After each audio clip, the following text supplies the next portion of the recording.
હવે તમે જ સેવામાં જુઓ, ઘણાને માળા ફેરવા બેસાડો તો મન ન લાગે, એને કે તું આ વ્યવસ્થા કર તો એને ખૂબ આનંદ આવે. ઘણાને સેવા કરવા બેસાડો તો એને સેવામાં જ આનંદ આવે. જેની જેવી પ્રકૃતિ એને એવા જ કર્મોમાં શાંતિ મળે. જેમ 4 પ્રકારની પ્રકૃતિની વાત કરી, તામસ, રાજસ, સાત્વિક અને નિર્ગુણ. પહેલા તામસ પ્રધાન વ્યક્તિ હોય એટલે પ્રમાદી હોય, અને માણસે પોતાની પ્રકૃતિમાંથી ઉન્નત થવાનું. અને કોઈ આવીને શિખામણ આપી કે કંઈક તો કામ કર, કંઈક તો ધંધો કર, પોતાનો નિર્વાહ તો ચલાવ, ઘર માટે કંઈક તો કર, એટલે તામસમાંથી આગળ ગયો, રાજસ થયો. અને પોતાના સંસારને સુરક્ષિત કરવા માટે પ્રવૃત્તિશીલ થયો, કામ કરતો થયો, ધન કમાતો થયો, અને મારો પરિવાર અને હું સુખી થાઉં એના માટે પ્રવૃત્તિ કરનારો થયો, એટલે માણસ રાજસ પ્રધાન થયો. પછી જ્યારે પોતાનું બધું સેટ થયું એટલે માણસને વિચાર આવ્યો કે પોતાના માટે તો બહુ કર્યું, હવે સમાજ માટે કંઈક, આત્મકલ્યાણ માટે કંઈક કરીએ. એટલે સ્વને કેન્દ્રમાં રાખીને કાર્ય કરવાનું છોડ્યું અને હવે ઈશ્વરને કેન્દ્રમાં રાખ્યા. બીજાનું હિત, બીજાના સુખ માટે કામ કરતો થયો, એટલે રાજસમાંથી સાત્વિકતા તરફ આવ્યો. કંઈક પુણ્ય કાર્ય કરે, મારો ઉદ્ધાર થાય, એને કહેવાય સાત્વિક પ્રધાન. અને હજી જ્યારે સંતોએ ઉપદેશ કર્યો કે પોતાના માટે પુણ્ય તો ભેગું કર્યું ઠીક છે, પણ જેમ પાપ લોઢાની બેડી છે એમ પુણ્ય પણ સોનાની બેડી છે. હવે કંઈક આત્મકલ્યાણ માટે કર, પ્રભુના સુખ માટે કર. અને ત્યારે ભક્તે પછી પુણ્યની પણ ઈચ્છા છોડી દીધી, મારો ઠાકોરજી રાજી થાય એટલા માટે મારે કરવું છે. એટલે સાત્વિકતામાંથી નિર્ગુણતામાં આમ માણસ પોતાની પ્રકૃતિની ઉન્નતાને સિદ્ધ કરે છે. તો જેની જેવી પ્રકૃતિ. વચ્ચે એક વ્યક્તિ મારી પાસે આવ્યા કે હવે મારે રિટાયર્ડ થઈ જવું છે. મેં કીધું રિટાયર્ડ થવામાં ઉતાવળ ન કરો, 1 વર્ષ મને આપો. પેલું કે 1 વર્ષ આપને કઈ રીતે? મેં કહ્યું રિટાયર્ડ થવું એટલે કમાવવું છોડવું એ રિટાયરમેન્ટ નથી, પણ કમાવાની ઈચ્છા છોડવી એ રિટાયરમેન્ટ. મેં કહ્યું 1 વર્ષ હજી જોબ કરો, પણ નક્કી કરો કે આ વર્ષે જે કાંઈ કમાશો એ તમારા માટે નહીં વાપરો, પણ સમાજના કલ્યાણ માટે વાપરજો. જેથી તમારું મન રિટાયરમેન્ટ માટે તૈયાર થાય, પછી બીજા વર્ષે છોડજો. કમાવવું છોડવું એ રિટાયરમેન્ટ નથી, કમાવવાની, મેળવવાની ઈચ્છા છોડવી એ રિટાયરમેન્ટ. કારણ કે જ્યાં સુધી એ ઈચ્છા મનમાં છે તો રિટાયર થઈને બીજો ધંધો ચાલુ કરશો, પણ નિવૃત્ત નહીં થઈ શકો. નિવૃત્ત થવું એટલે મેળવવાની આકાંક્ષા છે. આગળ ભગવાન એ કર્મને સમજાવશે કર્મયોગમાં કે કઈ રીતે કર્મ પ્રધાન માણસ છે અને કઈ રીતે કર્મથી જ મુક્ત થઈ શકે છે માણસ. અહીંયા પ્રભુ સમજાવે છે તું તારી પ્રકૃતિ લડવાની છે, ક્ષત્રિય છે. આપણે ત્યાં બ્રાહ્મણ ક્ષત્રિય ચાતુર વર્ણ મયા સૃષ્ટમ ગુણ કર્મ વિભાગ સ. લોકોએ બહુ ખોટી રીતે આ આખા ચાતુર વર્ણને સમાજ આગળ મૂક્યું છે. આ ભાગલાઓ નતા, આ વ્યવસ્થાઓ હતી સમાજમાં. અને દરેક સમાજમાં વ્યવસ્થાઓ છે. બ્રાહ્મણ, ક્ષત્રિય, વૈશ્ય, શૂદ્ર એ ભાગલાઓ નથી, વ્યવસ્થાઓ છે. ચાતુર વર્ણ મયા સૃષ્ટ. 4 પ્રકારની પ્રકૃતિ દરેક સમાજને જોઈએ. દરેક સમાજમાં બ્રાહ્મણ એટલે શિક્ષક જોઈએ, દરેક પ્રમાણમાં દરેક સમાજમાં વૈશ્ય એટલે બિઝનેસમેન જોઈએ, દરેક સમાજમાં ક્ષત્રિય એટલે સૈનિક જોઈએ જેથી વ્યવસ્થા થાય, સિપાહીઓ જોઈએ, મિલિટરી જોઈએ જેથી સુરક્ષા રહે, અને દરેક સમાજમાં શુદ્ધ એટલે સર્વિસ કરનારો વર્ગ જોઈએ, જુદી જુદી સર્વિસમાં લોકો લાગેલા હોય. આ 4 વિભાગની વ્યવસ્થાથી આખો સમાજ ચાલે. પણ આપણે જ્યારે પછી એને ભાગલા રૂપે અને જુદા જુદા પ્રકારથી જોવા લાગ્યા એટલે સમાજમાં એ વસ્તુઓ એક નેગેટિવ રૂપ ધારણ કરી.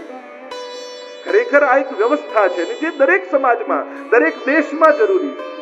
એને મનુસ્મૃતિ વાંચી હોય કે ન વાંચી હોય, પણ આ વ્યવસ્થા દરેક દેશને જરૂરી છે અને દરેક દેશમાં વ્યવસ્થાઓ છે.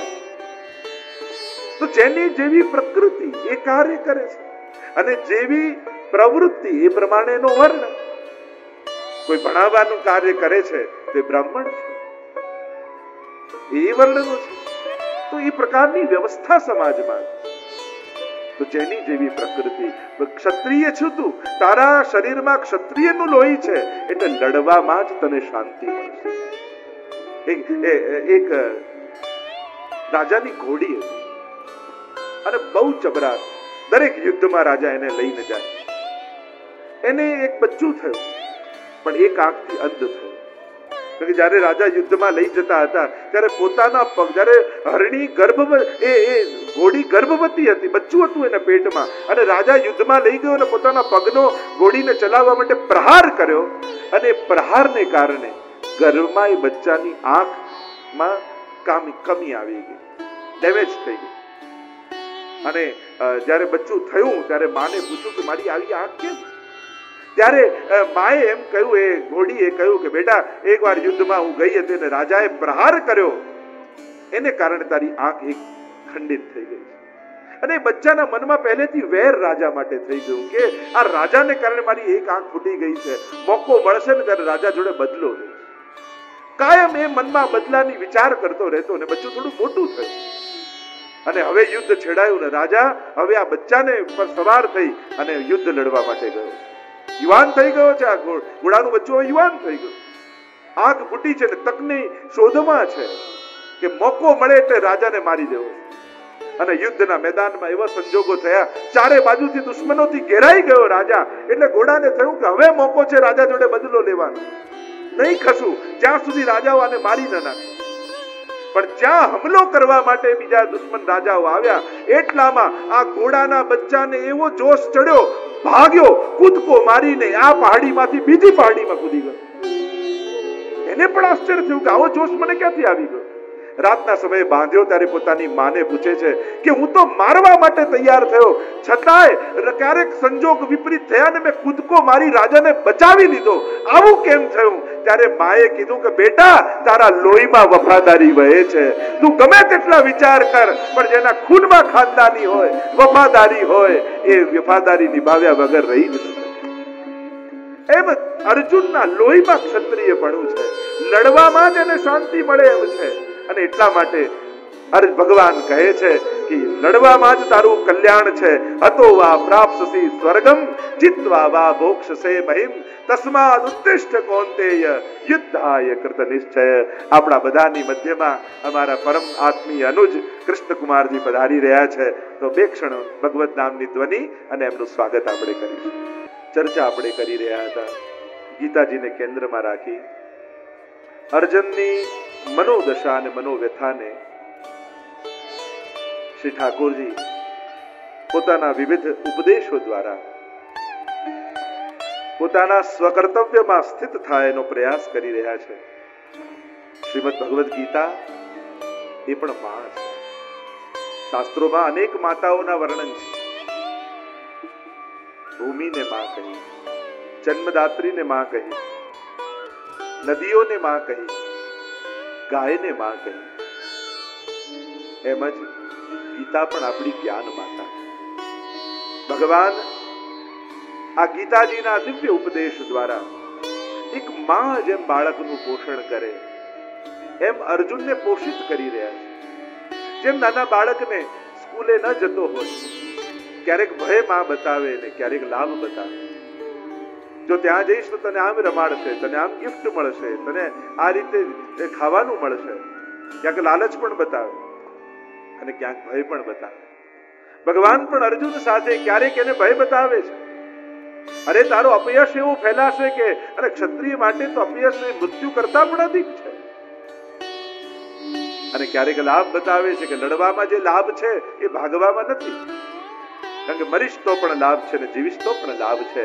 એમ કહેતા 38મા શ્લોકમાં ભગવાન સમજાવતા અર્જુનના કર્તવ્યોનું ભાન કરાવતા કહે, તારો લાભ અને હાનિનો વિચાર ન કરીશ, કારણ કે જ્યારે ધર્મ કરવા જઈએ ત્યારે ફાયદાનો વિચાર ન કરાય, ત્યારે શું લાભ થશે ને શું હાનિ થશે એનો વિચાર ન કરાય.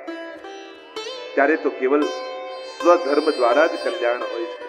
અનેક પ્રકારથી આપણે થોડી શીઘ્રતાથી જઈએ, કારણ કે આપણે 18 અધ્યાય સુધી 7મા દિવસે પહોંચવું છે. અને હવે ભગવાન એ સુપ્રસિદ્ધ શ્લોક જે 47મો શ્લોક દ્વિતીય અધ્યાયનો જેને ગીતાજીનો પરિચય જેને માનવામાં આવે છે, જેના પર અનેક પ્રકારની વ્યાખ્યાઓ આજ સુધીના આચાર્યોએ, સંતો, મહાત્મા, વિચારકોએ કર્યા છે. અને પ્રાય ગીતાજી જ્યાં પણ એનું પોસ્ટર દેખાય કે એનું બેનર દેખાય કે એનું ચિત્ર દેખાય તો આ શ્લોક પ્રધાન રૂપે લખવામાં આવતો હોય છે. અને આ શ્લોકને કારણે ઘણા લોકો ગીતાજીને કર્મ પ્રધાન માને છે, પણ ગીતાજીમાં કર્મ કયું? મહાપ્રભુજી તો કર્મ કયું કહેવાય, કોને કર્મ કહેવાય? એટલે તો એકમ શાસ્ત્ર દેવકી પુત્ર ગીતમ, એકમ દેવો દેવકી પુત્ર એવ, મંત્રોપેકસ્તસ્ય નામાની યાની, અને કર્માપેકમ તસ્ય દેવસ્ય સેવા. ભગવત સેવા એ જ શિરમોર કર્મ છે. પણ અહીંયા કર્મ પ્રધાન ગીતા છે એવી વ્યાખ્યા કરતા આ શ્લોકને વિશેષ રૂપે ટાંકવામાં આવતું હોય છે. આइए साथ में मिलकर भगवान की इस वाणी का उच्चारण करें.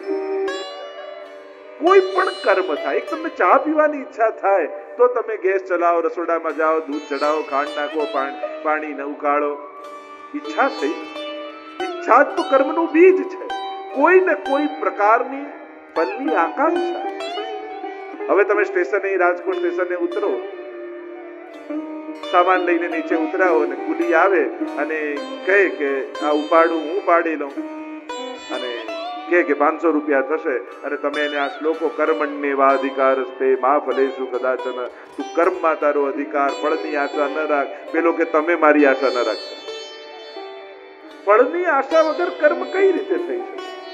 આજે ઝાડ ઉપર કેરી ઉગેલી જુએ તો કોઈ માણસ ચડે ને, ક્યાંક તો કોઈ આકર્ષણ જોઈએ.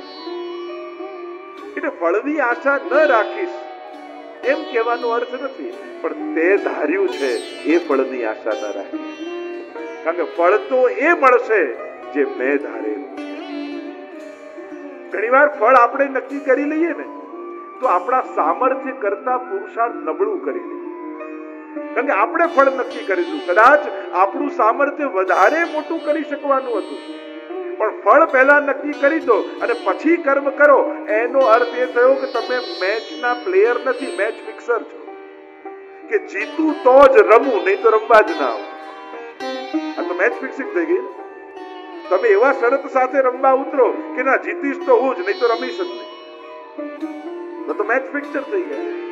રમવામાં તમારો અધિકાર છે, પરિણામ શું આવે તમારા હાથમાં નથી. ભગવાન એમ કહે કે તે નક્કી કર્યું એ જ ફળ મળશે એવી આશા ન રાખી. તારો અધિકાર તારા પુરુષાર્થમાં. એટલે ભગવાન અહીંયા બંધન નથી આપતા, એક રીતે તો સ્વતંત્રતા આપે છે. કર્મણ્યેવાધિ, કર્મમાં તું સ્વતંત્ર કર. તારાથી જે પુરુષાર્થ થાય, તારાથી જે મહેનત થાય, અને તારા પુરુષાર્થમાં તાકાત હશે ને તો હું પણ પરવશ થઈ જઈશ તને ફળ આપવા માટે. કહેવાય કે એકવાર વાદળો જતા હતા અને નીચે જોયું તો એક ગરીબ ખેડૂત જેની પાસે 2 બળદ પણ નહીં, એક બાજુ બળદ ને બીજી બાજુ પોતે જોતાયો, ભર ઉનાળો અને ખેતર ખેડી રહ્યો છે.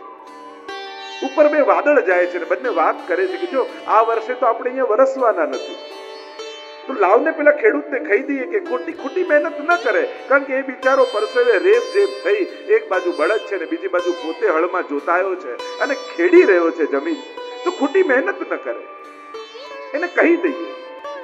એટલે પેલા વાદળે કહ્યું ખેડૂતને કે અરે ખેડૂત, તું જે મહેનત કરી રહ્યો છે ને, તને ખબર નથી કે આ વખતે અમે અહીંયા વરસવાના જ નથી.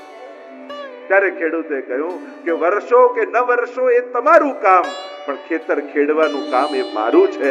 હું તો મારો પુરુષાર્થ પૂરેપૂરો કરીશ.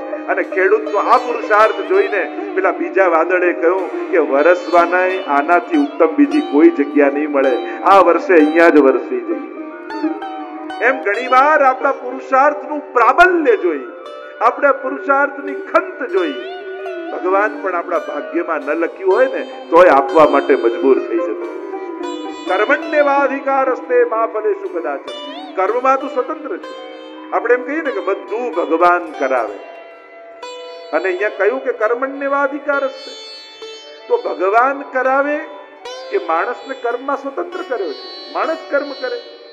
કારણ કે જો બધું ભગવાન કરાવે તો આપણે પાપ કરીએ પણ ભગવાન કરાવે છે, પછી આપણે કેમ ભોગવવા પડે? કારણ કે જ્યારે સારું થાય તો ભગવાનની કૃપા, અને ખરાબ થાય તો કે તે કર્યું. આમાં સાચું શું? બધું ભગવાન કરાવે છે કે માણસ કર્મમાં સ્વતંત્ર? માણસ કરે તો કે કરે છે માણસ, પણ કરવાની શક્તિરૂપ પરમાત્મા છે. જો કારના એન્જિનની જેમ ભગવાન, એન્જિનને કારણે કાર ચાલે, પણ સ્ટેરિંગ તો માણસના જ હાથમાં ભગવાન આપે છે. કે આ કારને ક્લબમાં લઈ જવી કે હવેલીમાં લઈ જવી, એના માટે માણસ સ્વતંત્ર છે. જોવાની શક્તિ પરમાત્મા છે, પણ શું જોવું એના માટે માણસ સ્વતંત્ર છે. ચાલવાની શક્તિ પરમાત્મા છે, પણ ચાલીને ક્યાં જવું એ માણસ સ્વતંત્ર છે. બોલવાની શક્તિ પરમાત્મા છે, પણ શું બોલવું એના માટે માણસ સ્વતંત્ર છે.